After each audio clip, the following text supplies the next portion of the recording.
નિયમોરૂપ કોઈ પણ વાક્યનું અંગ્રેજી કરવું હોય તો કેમ કરાય બહેનો ને ભાઈઓ? પહેલા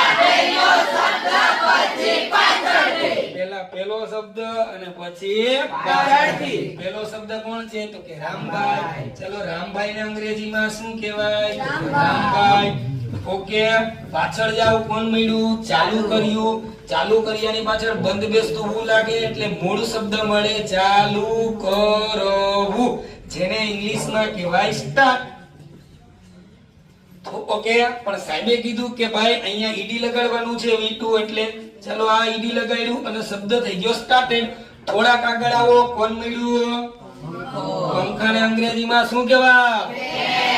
ચાલો ફેન નો સ્પેલિંગ.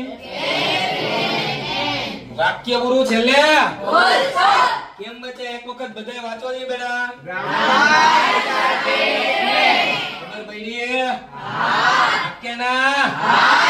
ચલો ફરીથી તમને છોકરાઓ ખબર પડી હોય તો અમારી આ ચેનલ વાક્સરને લાઈક કરો, સબસ્ક્રાઇબ કરો અને શેર કરશો. એલા કરશો ને?